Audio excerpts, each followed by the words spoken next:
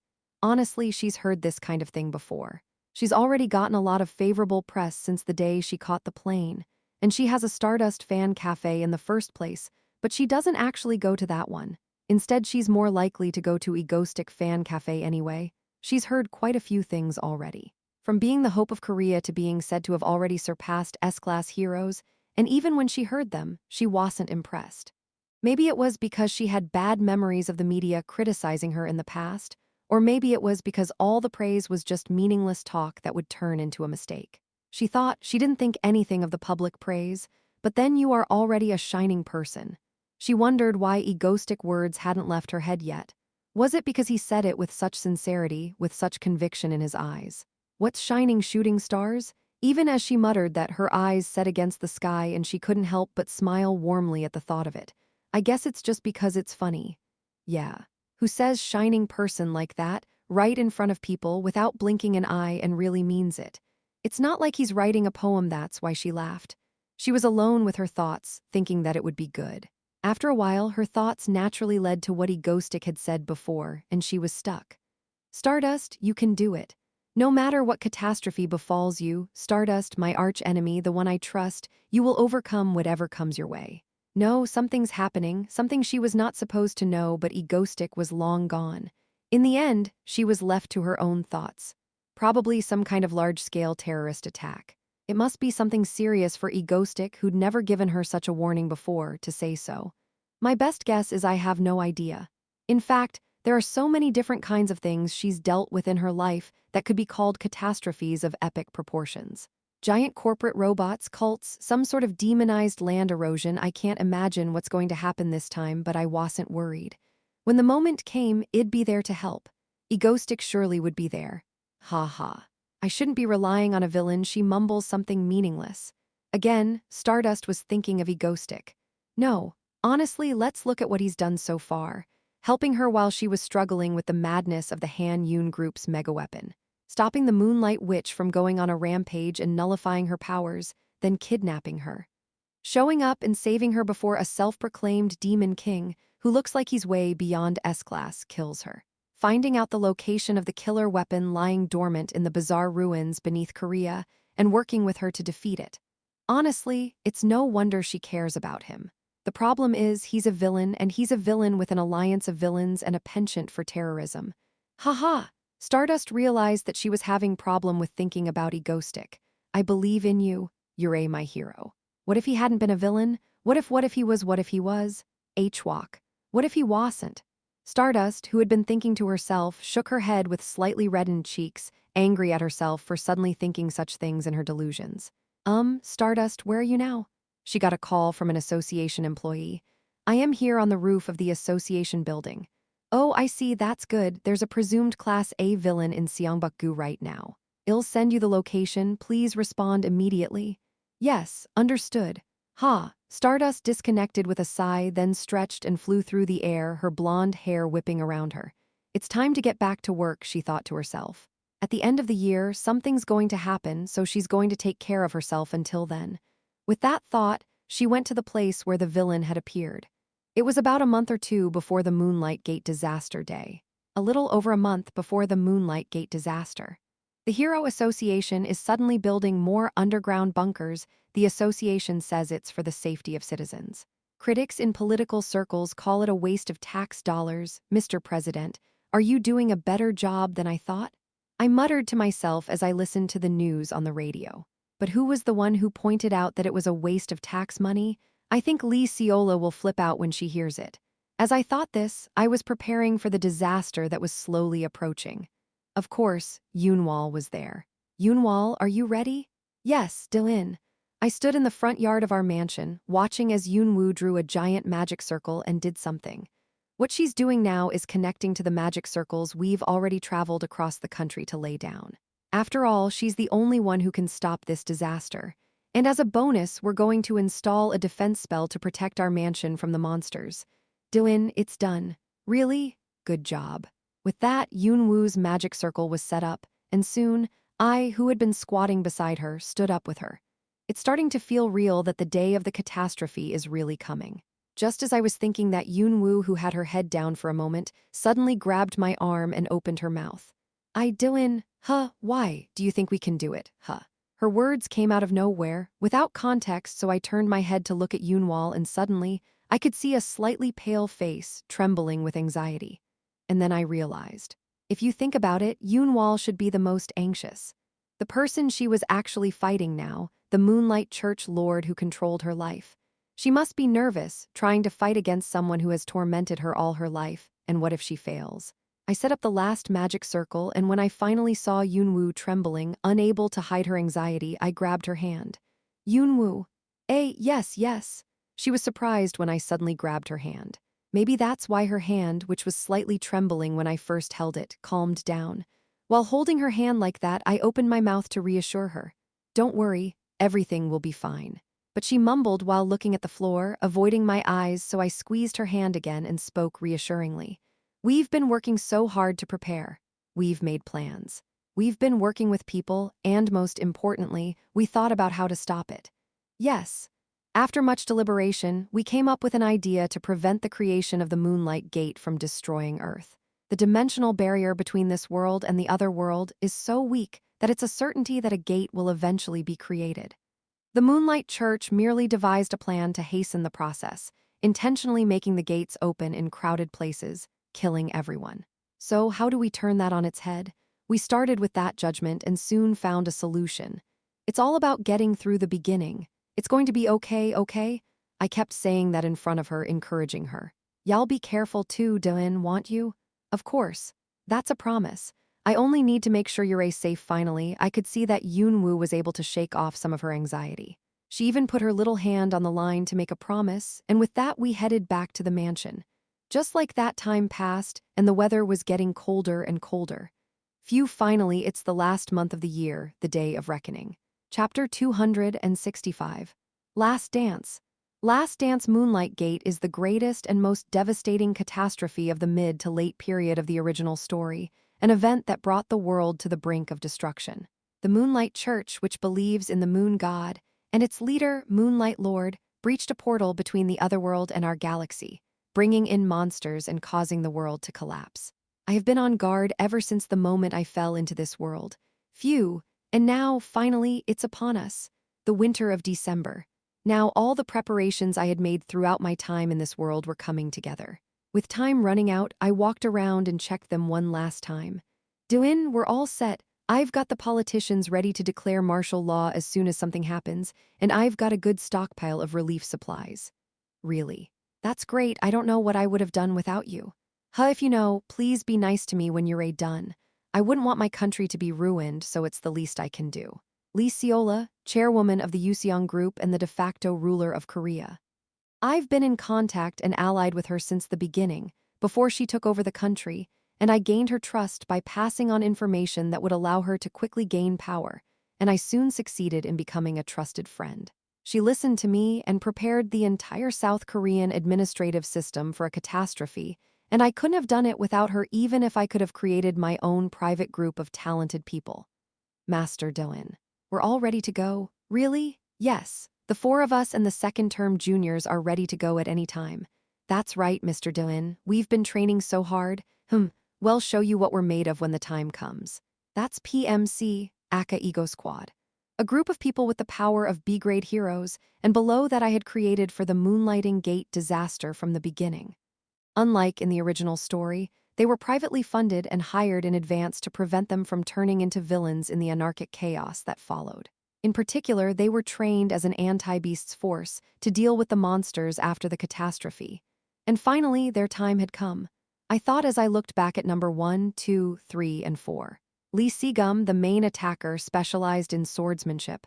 Alongside him, Hyo Dahi, who would tank and support. Seo Ki-young, a bow user who could support from a distance. And Sansua, who will enhance their abilities. Looking confidently at the four in front of me, I smiled. That's right. With these four musketeers, we should be able to raid any boss-level monster. They're better than I thought. The second-term students should be able to handle the smaller monsters now that their Spartan training is complete. After checking out the PMC, the next stop, of course, was the Hero Association. Mr. President, how are you doing? Yeah, we've completed all the underground bunkers. The president of the association is almost collapsed in a pile of papers due to the unexpected overwork I caused. And beside him, Shadow Walker, huffing and puffing, sipping a cup of coffee. Don't worry, Egostick. The president and I are perfectly capable of defending our country. No matter how much the monsters rampage, they will not be able to dampen the spirits of our nation. I nodded vaguely, looking at Shadow Walker, whose eyes shone brightly despite the dark circles and whatever medication he'd taken. Yeah, I am incompetent, but it's better than lying around like this. Anyway, just like that, the president said they were ready. And Shadow Walker, he looks a little out of sorts, but he seems confident. Other than that, there was talk of our East Asian villain alliance. Japan and China are both going to have gates, and I've warned them in advance. We've got our troops and all our subordinates in place. Fire Dragon is also prepared. The area I am in charge of should be safe, haha. If it wasn't for Egostick warning, it could have been really dangerous. Since I told them everything directly, they're already fully prepared. I had warned them that they would only have to hold out for one day, so I think they were both prepared. As for our Atlas, well, he's under the sea, so it didn't really matter.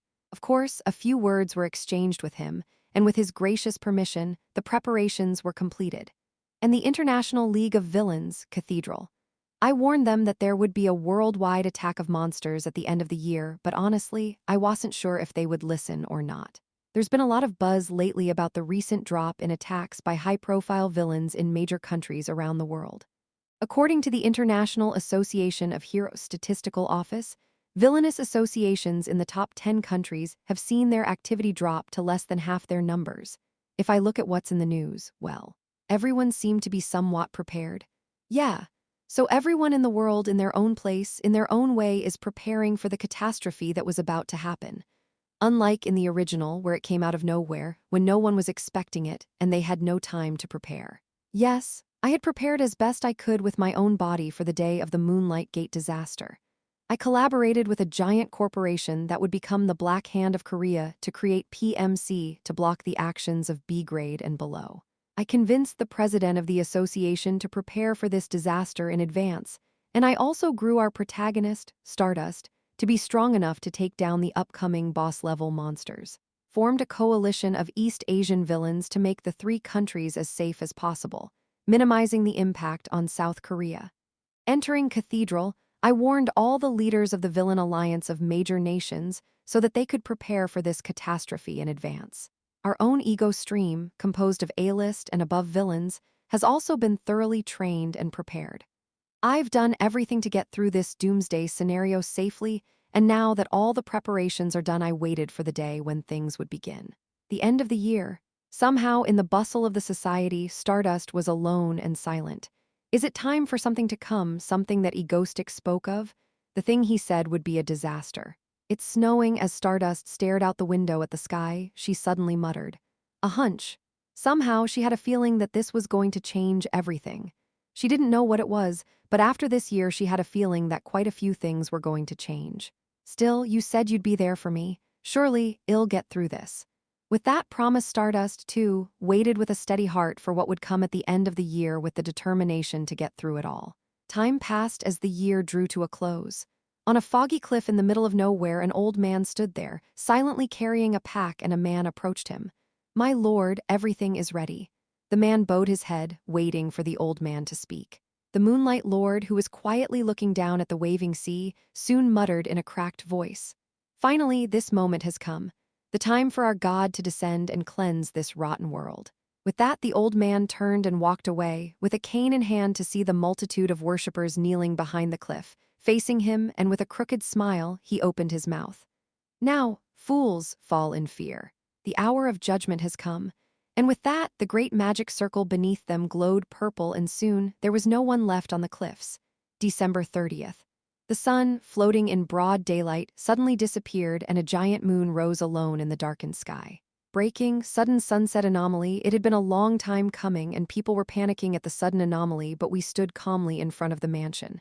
Are you ready? Yes, yep, haha, is it finally today? Trust me, it'll show you the power of this body. I am a little worried. Phew, it's been a while since I've played with fire. Let's go. And so, under the darkened night sky, in front of a huge mansion centered around me, wearing a black hat, black cloak, black clothes, and a white mask were Seo Yoon on a giant mecha. After buffing everyone, Lee Ha-yeol clenches her fist. Choi Si-hee, smiling and generating lightning in her hands. A Death Knight in black armor holding a giant sword. Yoonwol, dressed in a white shrine maiden outfit, with a determined look on her face. Seo Ya-young, smiling sleepily, hovering in midair with her hands in her hood. Shinryong looking at me with her hands folded across her chest in silence. And Subin, who remained in the mansion, supporting us all. In my ears, I hear Lee Seola, Shadow Walker, the association president, and the PMC members. I chuckled and turned to the girls. Let's go, to kick their asses. And so our ego streams set out with one goal. Chapter 266, Moonlight Night. Moonlight Night, it was a night that the entire planet must be experiencing. On the last day of the year, all the blue skies on the planet are suddenly engulfed in inky blackness, and the sun, shining brighter than ever, was suddenly gone. What the hell? The entire planet, the whole world, plunged into darkness. Honey, look outside. God, and above it all was a huge bright moon that should not be seen at this hour. It was shining in the sky, bigger than ever. Not just Korea, but the entire world was plunged into darkness in an instant. I wonder what's going on. I see. Did a villain appear somewhere else? The people who were having a normal day, enjoying the holiday spirit, were puzzled by the sudden situation. Wait a minute. This isn't just here, this is the whole country. No, the whole planet is like this. That's what the radio said. Shoot. Hey, wait, what's going on? Realizing that this phenomenon was not limited to one area, but was happening to the entire planet, they were running in panic under the dark night sky. Is this what he was talking about? Someone had warned them beforehand. As they looked up into the night sky with their troops, a voice came out of nowhere. Greetings, Earthlings. Whoa, the city of Seoul is shrouded in darkness. The people behind the wheel, the people walking down the street, the people sitting in the cafes trying to figure out what was going on, the people in power sitting in high places watching the situation with serious faces, or the people lying in bed sleeping. The bizarre voice was suddenly heard by all. Until now, have you all been living peaceful lives? The old man's voice that sounded like it was going directly into their brain was beyond language and perception. It was a voice that was heard by all species, even those who were asleep. When all of Earth's inhabitants soon realized what was happening and listened in horror to the questioning voice. The gravelly voice spoke calmly, but with a hint of maniacal glee.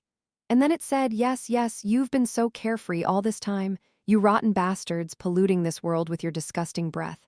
Haven't you lived well? His voice, pale and cold, pierced through the air. For a moment, the recipients stagger as they are hit in the head with a direct hit of the heartfelt disgust and sparking anger contained within. The voice laughed again, as it always did, and said, anyway, now it's time to put an end to that. A humble little man, finally introducing himself, I am the Moonlight Church, Moonlight Lord, and the moment he finished speaking, the screens of all the electronics turned off at once. Finally, the figure of an old man in a white robe, with his back to the dark city of South Korea, was revealed on top of a tall building, standing with a cane in hand. Only then did the people see the maddened look in the eyes of the man known as the Moonlight Lord. I'm sick of your disgusting hypocrisy. Say no more, it's your turn to be judged, isn't it? The moment of your destruction has arrived, humans, a dark night sky high above, where the wind blows fiercely. He is watched by millions and millions of eyes. The Moonlight Lord felt the wind nipping at his flesh, and realized that the day he had waited so long for had finally arrived. Today, this disgusting world will end, and in its place, the god of moonlight and his creatures will create a new world. No one can stop them now, all is done. With that, he inhaled for a moment. Exhaling coldly, he raised the staff in his hand as if proclaiming. He opened his mouth. Earthlings, your world is at an end. With those words, he slammed his staff to the ground, and at the same time countless magic circles of violet symbols beneath his feet and behind him, intricately intertwined. Ping, ping, ping, ping, ping, ping, ping, ping, ping, ping, ping, ping. Purr. The sound of the sky tearing apart echoes in all directions as dozens of colorful portals, gates, dimensional doors sprang from the sky behind his back. Farewell, Earthlings, his words ended as countless gates began to appear all over the planet. Paris, France. Do you see it, everyone? Up there in the sky. Against a dark night sky with the Eiffel Tower in the background, numerous light blue, blue, and purple gates were floating disparately. In Tokyo, Japan, numerous portals glowing alone in the black sky above a crowd of onlookers. Similarly, Beijing, China, USA, New York, India, New Delhi, Russia, Moscow, United Kingdom, London. Folks, there are tons of weird portals floating around Seoul right now. Similarly, there are these weird things in Busan, Incheon, Daegu, Gwangju, and other major cities. In Seoul, South Korea, numerous circular gates suddenly appeared against the dark night sky above tall buildings, and soon after they came into being.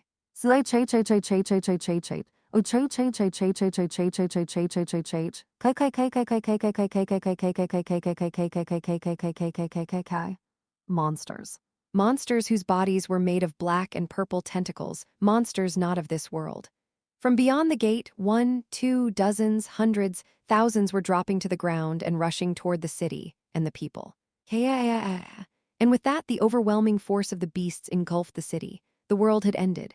No, it seemed so. So are you all sticking to the plan? Yes. Let's warm up after all this time. Dawn, the troops are deployed, the missiles are ready to intercept, and we're ready to fire. President, start an emergency broadcast, open all the bunkers, and send out all the heroes. Haha. Brother, it's just beginning. I am here too.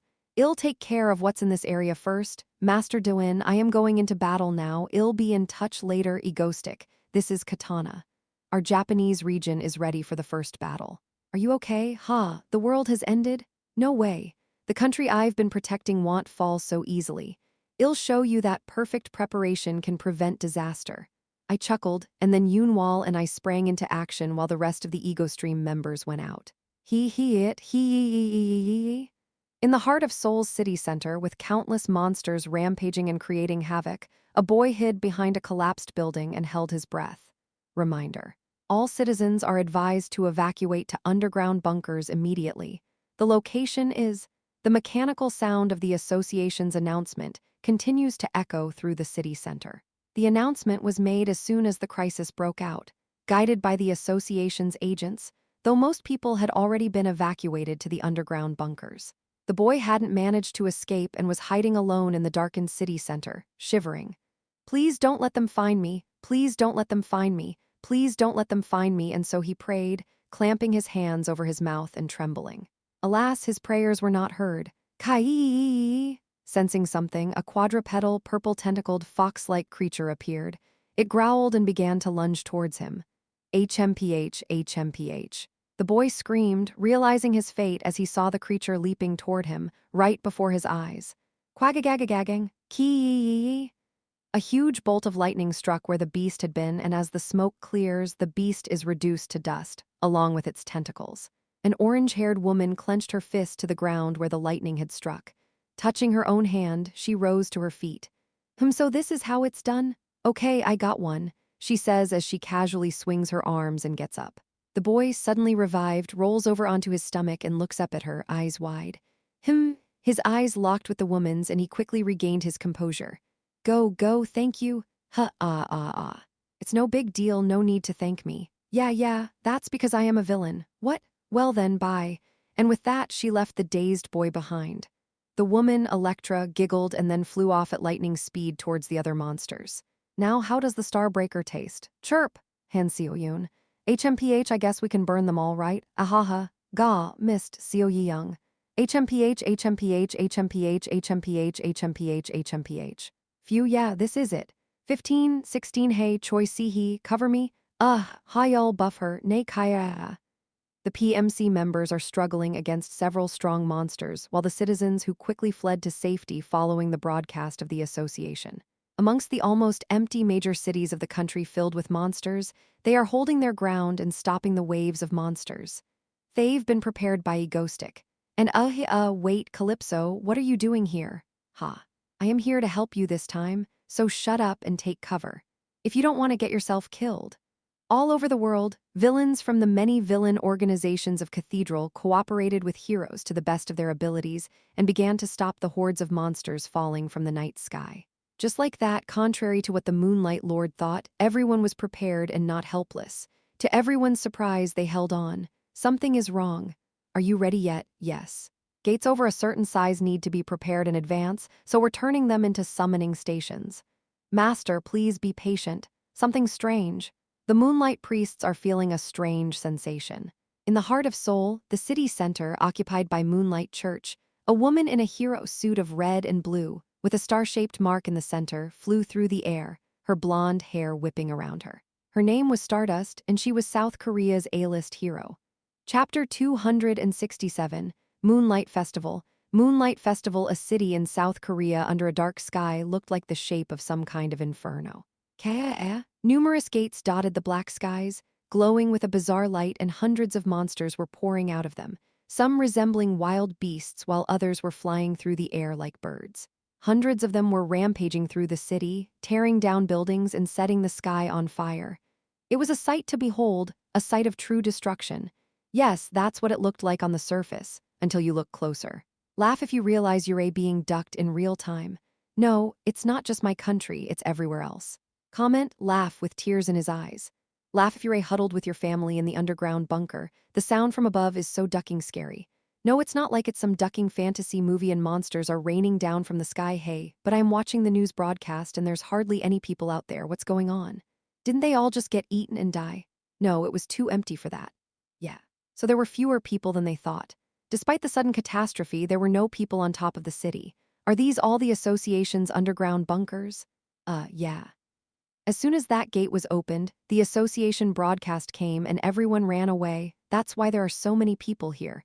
And the reason is, of course, that most of them fled underground. Thanks to the disaster preparedness underground bunkers that the association has been building like crazy all over the country this year.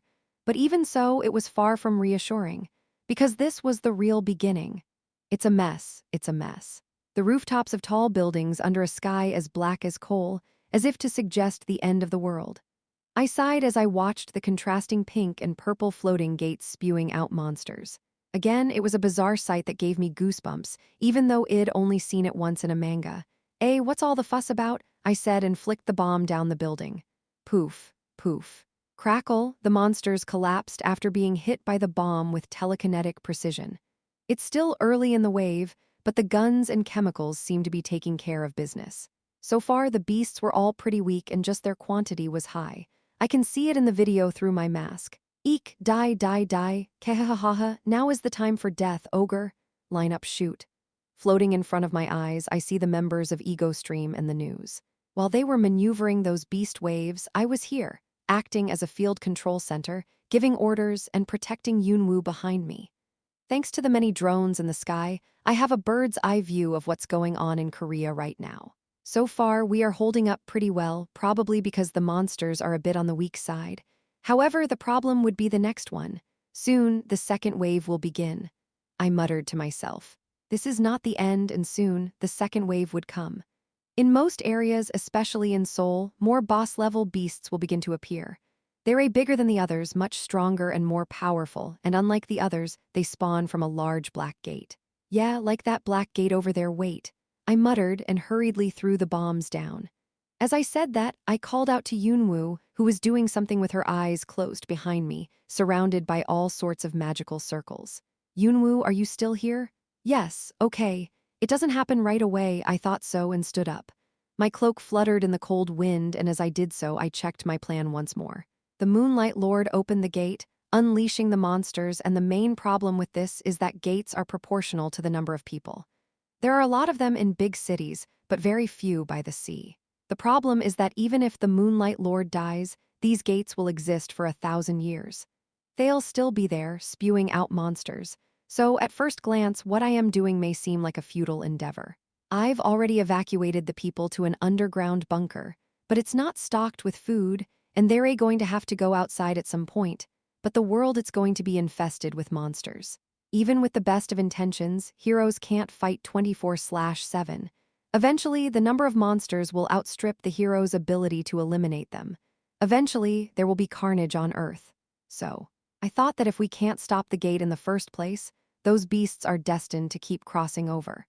The Moonlight Bridge's gate generation mechanism is such that they appear in populated areas in proportion to the number of people. Shouldn't the gates be inversely proportional to the number of people, so that they only spawn in unpopulated areas? Yes, and just like that, my whole plan was born. It's mostly mountains and such, but the biggest area is the ocean. That is, if I could somehow tweak the gate creation mechanics so that they would only appear over the ocean. With all due respect to Atlas, wouldn't that be fine? I already have his permission. This seemingly impractical plan was an idea I had shortly after falling into this world until I met Yunwoo, a priestess of the Moonlight Church. We studied together, discussed methods so it started to take shape, and here we are. Phew. That was why I was currently guarding Yunwoo, who was sweating in front of me and manipulating the magic circle. It was also the reason why we had traveled around the country and laid the magic circle. We used Yunwoo power to hack into the Moonlight Church magic system and change the gate generation mechanism. The magic circle itself is filled with all kinds of magic circles that interfere with the Moonlight Church rituals. Of course, there was a problem with this method. It could only be used after the Moonlight Church had opened the gate, and it would take a considerable amount of time. That's why I've been herding people into underground bunkers to hold out. For now, the monsters can be stopped by the heroes and my lines. Once I cut off the extra supplies, the rest of the country will follow suit. But that's a problem. I clicked my tongue as I stood on the rooftop, watching a few black gates float ominously in the air. Unlike the other gates, these were much larger and more ominous looking, and unlike the others, which had a constant stream of monsters, these were fairly quiet. Not surprising, given the long intervals of particularly strong boss-level monsters. And finally, gurgle, gurgle, gurgle, gurgle, gurgle, gurgle. A huge, black, red-eyed giant appeared. I held my tongue and immediately contacted Liciola. What, Dylan, what's going on? A bombardment sounded next to her. Apparently, she's in the middle of the mess too. Anyway, I got to the point. Are those things you were talking about ready, soldiers? Yeah, I've already dispatched them to the provinces, okay? I am sending them all to Seoul now. Ha, ha, ha, ha, yes. After cutting off contact with Liciola, who seemed to be so busy, I immediately summoned all the members of our ego stream. To Seoul again? Okay, HMPH. Ha ha ha, okay, we're on our way, Doan. We can go this way, right? I see. I'll take the east side, yes. All four of us will go that way. They all went to the provinces and then came back to Seoul. Obviously, it was a prearranged behavior. The creatures that emerged from the Black Gate were variants that could not be damaged by conventional weapons. They could only be defeated with psychic powers, and even then, they were very strong. And their numbers? That's a lot, I muttered, looking around at the black gates, purple gates, and quite a few in between. That thing is unstoppable unless the powerful people work together. It's the number one agent of destruction, as I explained before. Anyway, they're all spawning in Seoul at this time because the Moonlight Church is in Seoul, so I am going to call the ego stream back to Seoul to stop them. That should be enough, I thought to myself. Finally, I turned to Stardust on the screen. Good fight. As expected, she was flying alone on the far side of Seoul, near the location of the Moonlight Church. I should join her soon. Just as I was thinking that, Dylan, it's over, really? I turned my head at Yunwoo's urgent shout. Now, haha, I just need to do the last thing. Breathing heavily, Yunwoo said. Yes, there is only one last task left, dealing with the Moonlight Church Lord himself. I can almost see the end. Thinking that, I said to Yunwoo, okay, Yunwoo, let's go, yes. With that, I ran off with Yunwoo to face the Moonlight Church, and then to see Stardust. Oh, but first, this is the last part, I have to turn it on. With that thought, I powered up the camera I'd prepared in advance. Okay, here we go. Broadcast on manga stick, manga stick, manga stick, manga stick. The chat window is already up. Realizing that the broadcast was on, I looked at the camera and smirked. Hello everyone, it's Egostick, let's live stream. First of all, does anyone know where Stardust is? I am looking for Stardust. Yeah, Stardust? Heh heh heh. Why? In the middle of a bizarre city center filled with pink air, Stardust, holding another monster, gasped in response to the association agent's words in his ear. As she listened, Stardust said, "Understood, yes." Then she cut off the contact. Ha! With a short chuckle, her first of the day, she punched another monster in the face. Egostick, he said he was coming as always. Chapter 268, Moonlight Tower. Moonlight Tower, my lord. There's been quite a bit of rebellion so far and not a lot of territory has been taken, but I don't know how long they'll last. In time, it will all be a matter of moonshine. The Moonlight Lord resides in the center of Seoul, in a tall tower surrounded by magical guards. The tower, built with the power of magic, offers a panoramic view of the burning city. His eyes glowing strangely as he connected to the many magical circles, and the Moonlight Lord silently thought that something was off.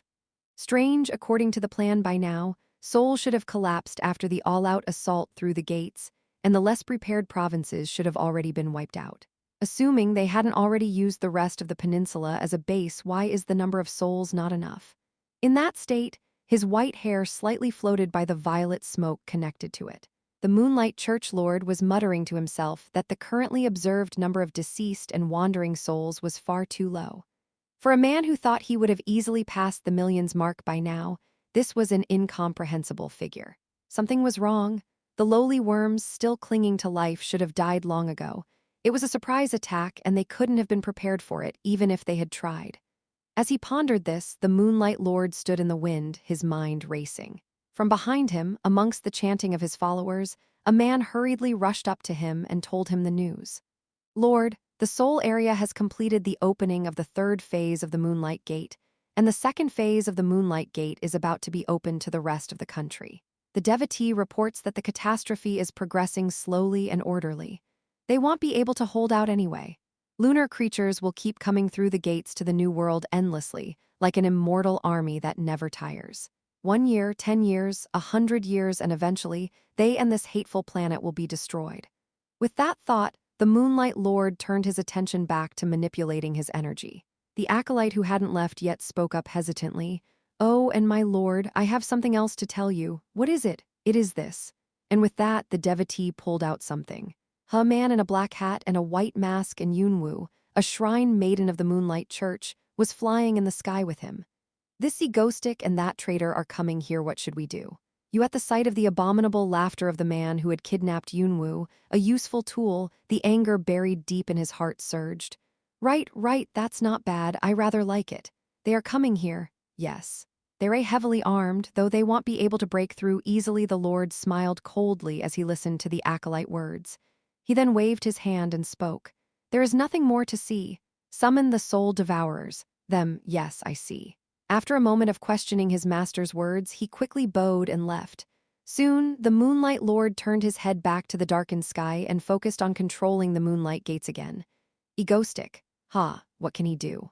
We can offer him and the beach as the first sacrifice. That's what Hidi thought at that time. A pair was flying toward the city center where he stood, smiling coldly. Dark skies, burning cities, and the broadcast of Egoistic. "Hello, everyone. It's me, Egoistic." I turned on the broadcast with my usual smirk, despite the gloomy skies and bombed-out cities. I wonder if it's the opening line in my usual chuckling voice, or maybe it was the fact that they were sitting in an underground bunker with nothing to do. But as soon as I opened my stream, the number of viewers and the chat window started to grow exponentially. Mangastick, Mangastick, Mangastick, Mangastick, Mangastick, Mangastick, Mangastick, Mangastick, Mangastick, Mangastick, Mangastick, Mangastick, Mangastick, Mangastick, Mangastick, Mangastick, Mangastick, Mangastick, Mangastick, Mangastick. Mangastick, Mangastick, Mangastick, Mangastick, Mangastick, Mangastick, Mangastick, Mangastick. Heroic giggle, heroic giggle, heroic giggle, heroic giggle. Don't tell anyone you're egoistic, or they'll ask you to play the hero. S-grade hero apple mango. S-grade hero apple mango. S-grade hero apple mango. S-grade hero apple mango. S-grade hero apple mango. S-grade hero apple mango. S-grade hero apple mango. S-grade hero apple mango. S-grade hero apple mango. Chat window firepower just goes crazy. Is he a mango? Is he a mango? Is he a mango? Is he a mango? Is he a mango? Is he a mango? Is he a mango? Is he a mango? Is he a mango? Is he a mango? If no one is as happy to see a mango broadcast notification as I am today, I'll be damned if I don't get a taste of K-Internet. God, why don't you start the meeting? Because the mango hasn't come yet. God, why don't you start the meeting? Because the mango hasn't come yet. God, why don't you start the meeting? Because the mango hasn't come yet. And with that, I looked away from the crappy chat window. You'd think Hero was on the air. I asked Ciola to wire everything up with the Meteor Group's technology because I thought people would get nervous if they were stuck in the basement. Well, actually, I hadn't connected anything to make my broadcast look like this, so I decided to just accept it. Anyway, I grinned again, looked at the camera in the air, and said, "So I went outside to do something because I heard something happened again, and it was just plain crazy, monsters just coming out of the woodwork. I mean, it's all over." Gulp, look at this. You. As I speak, a purple, pterodactyl-like monster flies toward me, but I crushed its skull with my natural telekinesis. Anyway, that's what all the fuss is about, huh? All because of that demented old man's cult, the Moonlight Church or something. I had just used up a lot of energy with that attack, so I was exhausted in an instant, but for the time being, I naturally said that. I'll leave it to Yunwoo, who's following behind anyway, yes. At this point, you all know what I am talking about, right? Yes. How dare he invade my territory, the Republic of Korea, without my permission? Shouldn't he be punished for this? It looks like he has no land to conquer. I smirked at the camera as I flew through the night sky. With that, I turned to the camera, the chat window exploding once again. I casually turned back to the camera and asked, first of all, does anyone know where Stardust is? I need to find Stardust. As the chat popped back up quickly after my words, I realized I was getting nowhere. Not surprising, since most of them are underground. Anyway, Stardust, if you happen to be in the area, could you come over here? We need to talk with you, Moonlight Maiden. As I said that, I glanced at Yunwoo behind me, then back at the camera and spoke clearly. I have a plan to take the Moonlight Lord down and end this mess, Stardust. So why don't you act with me just this once? Okay, that should be enough to get the word out to Stardust, and I am sure the association staff will see it. I'm not sure why everyone else in the chat is going nuts when I am the one who called Stardust. Though I guess they're all lively because they're talking about this weird open courtship crap. Anyway, with that out of the way, I turned off the broadcast and took a moment to look around. There was still smoke everywhere, monsters running around on the ground, the purple gates still spewing out monsters from the sky, and at the far end, surrounded by a pink haze, stood a black tower that reached to the moon. Surely the Moonlight Lord had built it. He's finally revealed himself. Yunwoo, do you think he's there? Yes, I can feel his aura strongly over there, an ominous magical aura. Floating beside me, Yunwoo says that with a stony face. I see, well, go with Stardust once she gets here. In the meantime, I fly over the center of Seoul, looking around. There are more black gates now than before. In Moonlight Church words, a second-level moon gate. And near them, giant lizard-like creatures the size of half a building, unlike any other, were scuttling about in their fleshy bodies. Yeah, they're immune to firearms and they're much stronger than the others. So they're hey Dylan, I am the last one, but we're here, can we get started? We're going to have to deal with them.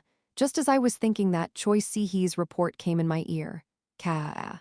In the distance to the west, there was a yellow flash of lightning and the sound of something exploding. Elektra must have started a fight. Just in time, my ears began to pick up reports from all directions, including Seo Yi-young and the PMC.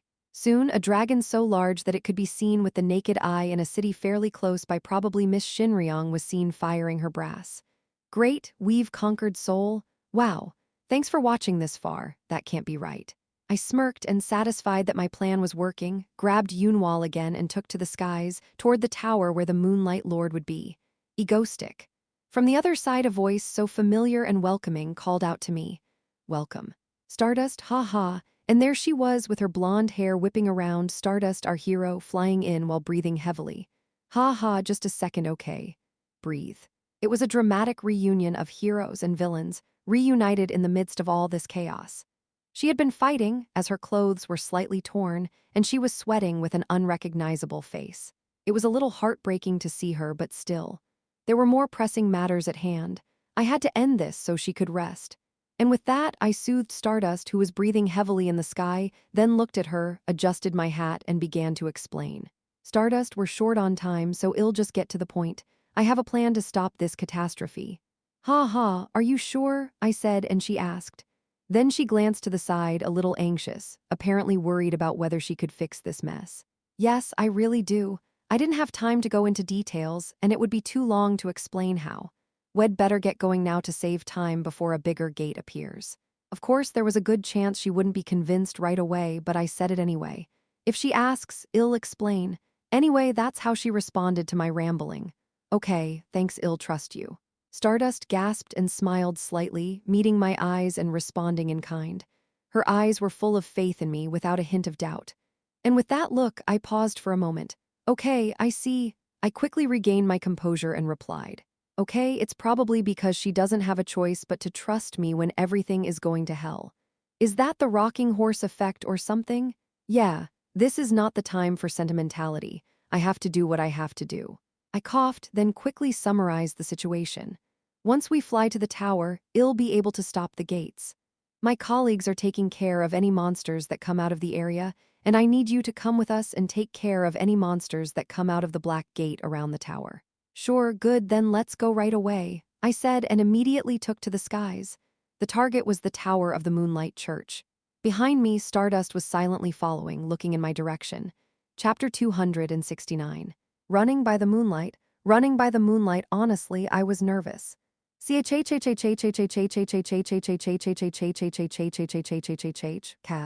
Ha ha ha. The deafening binge, the constant rush of beasts on the ground. And this is what the glowing oval gates floating in the darkened sky resemble portals, like something out of a space movie.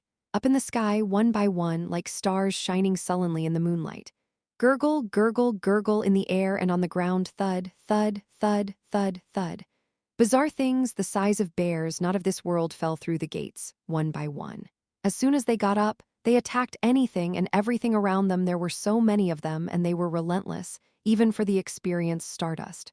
Though it's a good thing they're so weak. She thought to herself as she smashed the beasts with a single punch. The only good thing was that they died from a single blow, but there were still too many of them.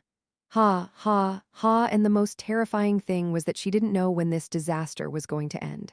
Are you okay? Thank you after saving a man who was pinned under the rubble of a building that had been attacked by monsters and wiping the sweat from her brow.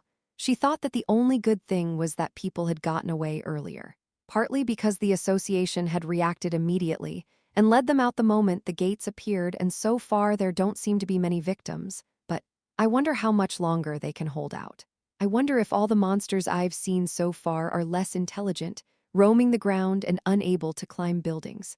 Or the flying kind could only fly and not attack the ground or something like that. What if there was a monster that attacked underground? What if there was a monster that was stronger than any of them? She could feel it in her gut that this is just the beginning and that there would be something stronger to come. Ha. A ruined city center, a sky so black you can't see a thing without streetlights, smoke billowing from everywhere, and the creepy cries of monsters. The world seems closer to destruction than ever before.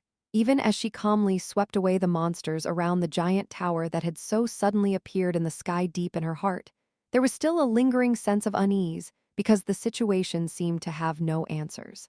Now more than ever, he was the only one who could provide answers in situations that always seemed to have no answers. The image of him kept coming to mind. Egoistic, yes, there's probably something. Something big maybe, something so big that y'all never be the same again. Surely he had said something like that. I think he was somewhat predicting today's events. And when that moment comes, I'll be there to help. Yeah, obviously he said he would help, and he's always a man of his word. And so, with that one hope in her heart, even in the midst of disaster, if she could just stay calm and shoot through the sky, she could hunt down the monsters and make the best of the situation. Then finally, Egoistic appeared and called out to her. I have a plan to stop this catastrophe. And so, in the middle of the mess, we met again. Seeing him, looking the same as he always had, looking back at her with eyes full of conviction, she, in turn, told him she knew. She followed him in silence, watching his back as he walked away, his eyes fixed on the road ahead, and then she realized. I've been relying on him more than I realized. I've been trusting him. Just looking at his face and hearing his simple words was reassuring. I did. You said you had an idea, a plan. Then I believe you. I'll believe in you and support you like you always did with me. She thought those thoughts silently to herself, her blonde hair whipping around as she followed after him. Ignoring the stinging glare she felt from the villainess next to her, the Moonlight Maiden, for some reason. The story so far. Egoistic had joined Stardust halfway through and was heading to the bizarre tower where the Moonlight Lord was supposed to be, along with Yunwal, to stop the gate situation. The end. If only the story were that simple. As it turned out, the Moonlight Church wasn't going to stand still. Wait! The city center filled with a strange pinkish smoke. With Stardust leading the way, we flew as fast as we could, smashing through the powerful beasts guarding the tower, but Stardust's urgent cries brought us to a halt in midair.